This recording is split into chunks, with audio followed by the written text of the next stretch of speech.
আসসালামু আলাইকুম। আমি আজকে আপনাদের দেখাবো মুচমুচে মজাদার আচার তৈরির একটি রেসিপি। এই আচারটা দেখেন, আমি আপনাদের ভেঙে দেখাচ্ছি কতটাই মুচমুচে এবং কতটাই সুন্দর হয়েছে এবং খেতেও ততটাই টেস্টি। এবং বিশেষ করে এই বৃষ্টি বাদলের মধ্যে তো এটা খেতে আরও অনেক টেস্টি লাগে এবং ঘরে বানায় নিলে তো অত্যন্তই টেস্টি হয়ে যায়। এবং দেখেন, মাত্র 2 পিস গোস্ত দিয়ে কিন্তু আমি অনেকগুলো আচার তৈরি করে নিয়েছি। তো আমি এখানে দেখাই নিচ্ছি। প্রথমে গোস্তটা আমি থেতো করে নিয়ে বেটে নিয়েছি। তারপর এর মধ্যে আমি দিয়ে দিচ্ছি রসুন বাটা 1 চা চামচ একটু কম, আদা বাটা, পেঁয়াজ বাটা, আর হচ্ছে জিরা বাটা, হলুদের গুঁড়া, মরিচের গুঁড়া, এবং হচ্ছে আপনার কাবাব মশলা, তারপর ধনিয়া গুঁড়া, এবং হচ্ছে গরম মশলা গুঁড়া, আর সয়া সস, এবং লবণ, আর হচ্ছে লবণ এবং টমেটো সস দিয়ে সুন্দর করে মাখিয়ে নিচ্ছি। এখন এটাকে মাখিয়ে নিয়ে তার মধ্যে আবার অল্প একটু গোলমরিচও দিয়ে দিচ্ছি, দিয়ে সুন্দর করে মাখিয়ে নিয়ে এটাকে আমি ম্যারিনেট করে রেখে দিয়েছি। তারপরে আমি এখানে কিন্তু অল্প একটু সয়া সসও দিয়েছি, দিয়ে সব কিছু দিয়ে সুন্দর করে মাখিয়ে রেখে দিয়ে এখানে আমি ছোটো একটা কড়াইতে তেল নিয়ে একটু পেঁয়াজ দিয়ে অল্প একটু মরিচ দিয়ে সেই মাখিয়ে রাখা গোস্তটা এর মধ্যে সুন্দর করে কষিয়ে কষিয়ে রান্না করে নিব। তা আপনাদের দেখাই দিচ্ছি, এইভাবে আমি নিয়ে এখন কষাচ্ছি। এটা একটু প্রথমে সুন্দর করে কষিয়ে নিয়ে আবার সামান্য পানি দিতে হবে। তো পানি দিয়ে এটাকে সুন্দর করে গরুর গোস্ত তো একটু সিদ্ধ হতে দেরি লাগে, ওই জন্যে সুন্দর করে কষিয়ে নিয়ে পানি দিয়ে তারপর কষিয়ে নিতে হবে, যাতে যেন গোস্তটা সুন্দর করে সিদ্ধ হয়ে যায় এবং ওর ভেতরে মশলাগুলো সুন্দর করে ঢোকে। তো দেখেন, আমার রান্না হয়ে গেছে। এই পর্যায়ে আমি ছড়াই রেখে দিয়ে অন্য একটা কড়াইতে একটু বেশি পরিমাণ তেল দিয়ে বেশি পরিমাণ পেঁয়াজ আর মরিচ দিলাম। মানে এই পেঁয়াজ আর মরিচটা কিন্তু আমার আচারের ভেতরে খমিতে হবে। তারপর দিয়ে দিলাম রসুন বাটা এবং আদা বাটা, তারপরে হলুদ গুঁড়া, মরিচের গুঁড়া দিয়ে সুন্দর করে এগুলো দিয়ে নেড়ে চেড়ে নিচ্ছি। নিয়ে এই যে দিয়ে দিলাম এখন জিরা গুঁড়া, একটু ধনিয়ার গুঁড়া, মানে যেগুলো সাধারণত আমি গোস্তের মধ্যে দিয়েছি সবগুলো এর মধ্যে দেবো প্রায়, দিয়ে লবণ দিয়ে দিচ্ছি, দিয়ে এখন এগুলো দিয়ে সুন্দর করে কষিয়ে নিচ্ছি। আবার এর মধ্যে গরম মশলা দিলাম এবং কাবাব মশলা একটু দিলাম। এই কাবাব মশলা দিলে একটু টেস্টটা খুব সুন্দর আসে। তো যাক, আমি এগুলো দিয়ে সুন্দর করে কষিয়ে নেওয়ার পরে সেই গোস্ত মেখে রান্না করে রাখা গোস্তটাও এর মধ্যে কষিয়ে নিচ্ছি। দেখেন আপনারা কি সুন্দর, যখন একদম হয়ে যাবে ঠিক তার আগ দিয়ে আমি এখানে কিছুটা তেঁতুল ভিজিয়ে রাখছিলাম, সেটা কত তৈরি করে এর মধ্যে আমি দিয়ে দিচ্ছি। দিয়ে যে এটাকে আবার সুন্দর করে নাড়তে হবে। নাড়লে যখন এই রসটা শুকায় যাবে তারপর এটা আমার হয়ে গেল। আমি আপনাদের দেখাই দিচ্ছি। এটা কিন্তু দেখেন একদম সুন্দর রেডি হয়ে যাচ্ছে, কারণ এটা দিয়েই আমি কিন্তু আচারটা তৈরি করব। তাই আমি আপনাদের দেখাই দিচ্ছি এখন আচার তৈরি করার জন্য ময়দাটা কীভাবে মাখাবেন। তো এখানে আমি 2 কাপ ময়দা নিয়ে নিয়েছি।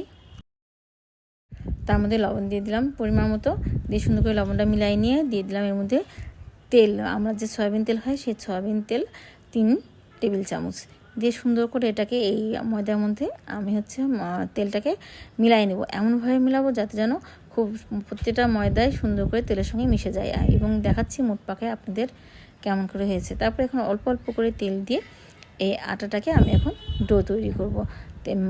বেশি করে একেবারে পানি দিবেন না, তাহলে নরম হয়ে গেলে আবারই হবে না।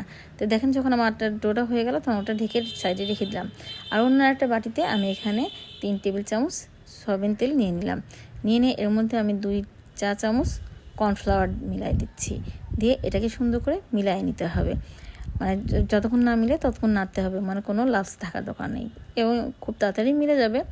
তো এটা মিলায় এখন আমি ওটা রেখে দিয়ে আমি এখন সেই আটাটা নিয়ে নিচ্ছি। নিয়ে এটাকে আমি সুন্দর করে বেলে লেচি কেটে নেব। এখানে আমি যে ময়দাটা মাখাই নিচ্ছি তাতে আমি 5টা লিচি কেটেছি।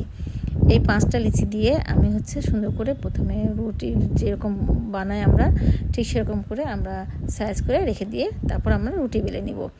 মানে একটা করে রুটি বেলে নিয়ে আমি 5টা রুটি একসঙ্গে বেলে রেখে দিব। এই 5টা রুটি যখন বেলা হয়ে যাবে তারপরে আমাকে আবার মেলাতে হবে। দেখেন কতখানি পুর হবে আমি দেখাই দিলাম, মানে যতটা পাতলা করা যায় অসুবিধা নাই। এখন এই একটা রুটি নিয়ে তার উপর আমি সেই যে কর্নফ্লাওয়ার মিলাই রাখছিলাম তেল দিয়ে সেটা দিয়ে দিলাম সুন্দর করে। দিয়ে এটা দিয়ে আবার মিলে নেওয়ার পর হাতের সঙ্গে সুন্দর করে মাখায় নেব পুরোটা রুটিতে। তারপরে এর উপরে আবার একটু ময়দা দিয়ে দিব। ঠিক আমি যেভাবে আপনাদের দেখাচ্ছি আপনারা ঠিক এইভাবেই করবেন, তাহলে কিন্তু আপনাদের প্যাটিসের যে অনেকগুলো ভাঁজ লেয়ার সেগুলো খুব সুন্দর করে হবে। তাকে একে আমি 5টা রুটি এভাবে দিয়ে দিলাম। দেখেন আমি দেখাই দিচ্ছি এবং আবার কীভাবে ভাঁজ দিতে হবে সেটাও দেখা দিচ্ছি। 5টা রুটি অনেকটা মোটা হয়ে গেছে এবং বাদ বাকি শেষের যে মিশ্রণটুকু দিল সেটুকু কিন্তু আমি এর উপর দিয়ে দিচ্ছি। তাই আমি ভাঁজটা কীভাবে দেখছি আপনারা কিন্তু দেখতে পাচ্ছেন। পরোটা যেরকম অনেকে ভাঁজ করে ঠিক সেরকম করে 2 দিক থেকে আমি তুলে দিলাম। তুলে দিয়ে আমি কিন্তু এর উপরেও কিন্তু আমি সেই কর্নফ্লাওয়ারের মিশ্রণটা দিয়ে দিচ্ছি, দিয়ে আবার ভাঁজ দিয়ে দিচ্ছি। এখন এই যে আমার এটা কিন্তু অনেক মোটা হয়ে এসে জন্য ভাঁজ দিতে অসুবিধা, কিন্তু তারপরে আস্তে আস্তে দিবেন, দেখুন সব হয়ে যাবে। আর এর উপর ভিতরে অনেক তেল আছে, ওই জন্য এটা খুব সুন্দর ভাঁজ হয়ে যাবে। আর এই তেল দেওয়ার কারণেই কিন্তু আপনারা যখন এগুলো ভাজবেন তেলে, তখন একটা লেয়ার খুব সুন্দর করে আলাদা আলাদা হয়ে যাবে, পার্ট বাই পার্ট। আর আমি আপনাদের বেলাটাও দেই, সেই হিসেবে দেখাই দিলাম এর মধ্যে কীভাবে বলছি। বলে এখন 4 কোণা থেকে আমি সাইডে এক্সট্রা সাইডগুলো কেটে বাদ দিয়ে দিচ্ছি। দেওয়ার পরে এটাকে দেখেন আমি সুন্দর করে যে সাইজের আচার রোলটা বানাবো ঠিক সেই সাইজে করে সুন্দর করে কেটে নিচ্ছি। আমি এখানে এই ইয়েটাকে যতটুকু রুটি মেলেছি তাতে আমি এখানে মোট 4 ভাগ করছি, তার মানে 4 দুগুণ 8টা আমার এখানে প্যাটিস হবে। আর এটার মধ্যে আমি আপনাদের দেখাই দেবো কিভাবে প্যাটিসটা তৈরি করবেন। তো আমি এখানে সেই গোস্তের মিশ্রণটা নিয়ে নিলাম একটা ভাগে এবং একটা বাটিতে পানি নিয়ে 4 কোণাতে পানিটা লাগাই দিচ্ছি। তাহলে আপনার আচার রোলটা আটকে যাবে খুব সুন্দরভাবে, কিন্তু বের হয়ে যাবে, ভাজার সময় বের হবে না। তো সাইডগুলো খুব সুন্দর করে আটকে দিলাম, আপনারা দেখতে পাচ্ছেন। ঠিক এইভাবে আমি একে একে সবগুলাই আচার রোল তৈরি করে নিব প্রথমে, এবং প্রত্যেকটারে কিন্তু সুন্দর করে পানি দিয়ে দেবো চারিদিক দিয়ে, যাতে যেন আপনার ভাজার সময় আচারগুলো মানে ভেতরকার গোস্ত তেল যেন না বের হয়ে আসে। তারপরে যে আমি তেল বসাই দিয়েছিলাম, যখন তেলটা হালকা গরম হয়ে আসবে তারপর আমি এক এক করে এর মধ্যে আমার বানিয়ে রাখা আচারগুলো দিয়ে দিচ্ছি। দিয়ে এখন উল্টাপাল্টা সুন্দর করে হালকা হিটে হালকাভাবে ভেজে নিব। দেখেন যখন এভাবে হালকা ভাজতে ভাজতে দেখবেন মুচমুচে এবং খাস্তে এরকম হালকা লাল জাতীয় হয়ে যাবে, আপনারা দেখলেই বুঝবেন যে আপনার আচার ভাজাটা হয়ে যাচ্ছে। সেই সময় এক এক করে তুলে নেবেন। তো দেখেন আমার সবগুলাই আচার ভাজা হয়ে গেছে এবং কতটা সুন্দর রং এসেছে এবং এটা কতটা মুসমুসা এবং খেতেও অত্যন্তই টেস্টি। তা আপনারা দেখলেই বুঝতে পারবেন। আমি তো প্রথমেই দেখিয়ে দিয়েছি, আবার বলতেছি। তো ভালো থাকবেন, আসসালামু আলাইকুম।